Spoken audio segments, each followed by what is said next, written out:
मैं इस समय हरियाणा के खरखौदा कस्बे में हूँ, जहाँ एक परिवार पर दलित होने की वजह से गोलीबारी की गई, क्योंकि एक लड़के ने अपर कास्ट लड़की से शादी की थी। शादी के 4 साल हो गए थे।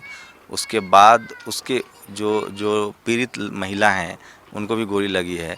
उसका अपना भाई आता है, जो पीड़ित है, उनका कहना है कि उसका अपना भाई भी गोली चलाने में था। और 3 लोगों की मौत हो चुकी है। उनकी सास की मौत हो चुकी है, उनके पति की मौत हो चुकी है, उनके ससुर की मौत हो चुकी है, देवर को गोली लगी है। जो खुद महिला हैं जिन्होंने शादी की थी, उनको गोली लगी है। उनके 2 मासूम बच्चे हैं। तो जब से नई सरकार आई, उसके बाद भी हरियाणा में जातिवाद को लेकर हमले तेज़ हुए हैं। मेरे साथ जेएनयू के छात्र प्रदीप हैं, जो सोशल एक्टिविस्ट भी हैं, और लगातार वो खुद हरियाणा से हैं। और जो भी हरियाणा में जातीय उत्पीड़न के मामला आता है, वो खुद अपनी तरफ से भी एक तफ्तीश करते हैं, जाते हैं वहाँ, लोगों से मिलते हैं। और लगातार मैं उनको देखता रहा हूँ, चाहे वो भराना का मामला हो, मिर्चपुर का मामला हो। उन्होंने अपने तरीके से जितना हो सकता है उस आंदोलन को आगे बढ़ाया है। प्रदीप, क्या लगता है कि हरियाणा में लगातार जो जातिवाद की वजह से जो हमले हैं, वो अब तेज़ हो रहे हैं? देखिए शंभू, जितने भी केस हैं कोई आइसोलेटेड केस नहीं है। पहले मिर्चपुर हुआ, भगाना हुआ, उससे पहले झज्जर में केस हुआ था। और आप देखिए इस केस में 4 साल बाद गोली मारी जाती है शादी होने की। मैंने अंदर उनसे मेरा बात हुआ, ठीक है, रिश्तेदारों से बात हुआ, तो एक बात साफ निकल के आती, कहीं ना कहीं समाज में आज भी पूरे परिवार की इज्जत किस तरह एक औरत से बांध दी जाती है।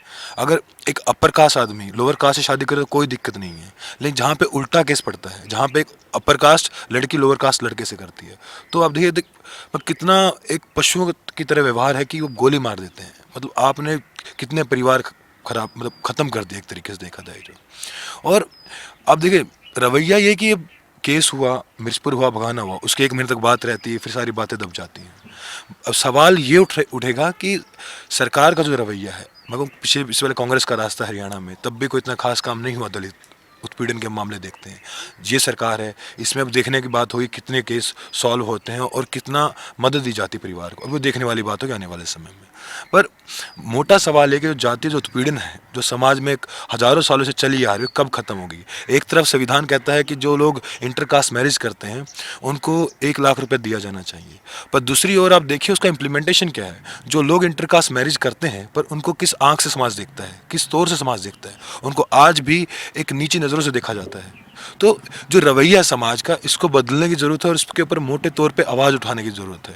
और रही बात, क्या लगता है आपको कि पुलिस का इन्वेस्टिगेशन जो होता है, जिसमें पनिशमेंट कम है, जो भी जातीय इस तरह के दंगे होते हैं, जो हमले होते हैं, और उसमें जो सज़ा नहीं मिल पाती, इस वजह से इस तरह के लोग के हौसले बढ़ते हैं? जी बिल्कुल। आप देखिए सबसे बड़ी बात, मिर्चपुर केस का आज तक कोई रिजल्ट नहीं आया है। भगाना केस में 5 लड़कियों के साथ बलात्कार हुआ था, उसके बाद जो दोषी हैं उनको अभी तक पूर्ण रूप से सज़ा नहीं मिली है। तो उसके बाद जो प्रोसेस है, जो ड्यू प्रोसेस ऑफ लॉ है, वो कितना फॉलो होता है, क्योंकि समाज में देखिए सरकारें आती हैं जाती हैं, पर सवाल ये कि सरकारों में जो रवैया उसमें बदलाव कितना आता है, क्योंकि सरकार हमेशा सामंतवादी लोगों की ही रहेगी। क्योंकि आप देखिए, क्योंकि नेक्सस अब एक बहुत ही ब्रॉडर पॉलिटिकल नेक्सस है, जिसमें चाहे कोई जीते या हारे, पर जीतेगा कि सामंतवादी ही। संविधान के एथोस उस दिन फॉलो होंगे, संविधान की बातें उस दिन फॉलो होंगी जब पूरा पूरा सामंतवादी सरकार के ढांचे में बदलाव आएगा, और सरकार में वो लोग बैठेंगे जो सही में गरीबों की, दलितों की बात सुनने के लिए तैयार होंगे और संविधान के एथोस को सही में समाज में स्थापित करने के लिए तैयार होंगे। ना कि केवल कागजी बातों में लिखा हुआ है कि 1 लाख रुपए इनाम मिलेगा, आप इंटरकास्ट मैरिज करेंगे, और दूसरी तौर पर वो नेता खुद ही उन लोगों को बड़ी सेप्टिज्म की नज़र से देखते हैं। तो क्या लगता है आपको कि आप खुद एक्टिविस्ट हैं, जेएनयू के छात्र भी हैं, इस तरह के मुद्दे उठाते रहते हैं, ये जो मामला हुआ है, जिस तरह से शादी अंतर्जातीय विवाह की वजह से हमला हुआ है, इसको आप पूरा आपका जो जेएनयू में आप इस तरह पूरे मामले को कैसे ले जा रहे हैं, कैसे उठाएंगे? देखिए मैं चाहता हूँ, मिर्चपुर भगाने में भी के लोगों को हम लेके आए थे जेएनयू कुछ दिन पहले। हम चाहेंगे ये लोग भी जो एक केस है, देखिए हमें इस पूरे मुद्दे को, इस जेंडर एंड कास्ट का बड़ा इंटरव्यून मुद्दा है, इसको जेएनयू में, पूरे दिल्ली में, पूरे देश में एक मोटे तौर पर उठाने की ज़रूरत है। हम इसको केवल यहाँ तक सीमित नहीं रह सकते कि 3 लोग मरे थे, 2 को गोली लगा, 2 लोग घायल थे, और उसके बाद सरकार ने कुछ मुआवजा दे दिया। ये मुद्दा यहाँ तक सीमित नहीं है। दलितों पे, महिलाओं पे जो हजारों सालों का जो उत्पीड़न है, आज समय उसके ऊपर एक मोटे तौर पे एक ब्रॉडर नैरेटिव में आवाज़ उठाने की।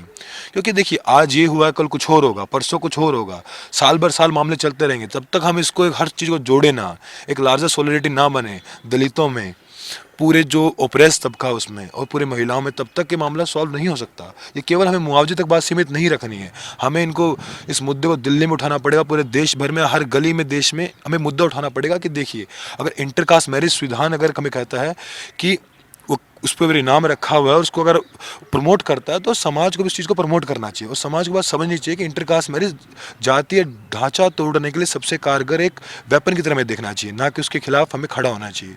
तो ये प्रदीप हैं जो जातीय उत्पीड़न के खिलाफ खुद दलित कम्युनिटी से हैं, जेएनयू के छात्र हैं और लगातार हरियाणा से भी हैं। तो हरियाणा के जो भी इस तरह के मुद्दे होते हैं, पूरे देश में जिस तरह के मुद्दे होते हैं, उस पर ये खुद पहल करते हैं, फैक्ट फाइंडिंग करने की कोशिश करते हैं और जितनी हो सके उस बात को बड़े पैमाने पर लोगों के पास ले जाते हैं, ताकि जो समाज में इस तरह का जातिवाद भरा हुआ है उसमें कमी आए, एक बेहतर समाज बने, एक बेहतर देश बने।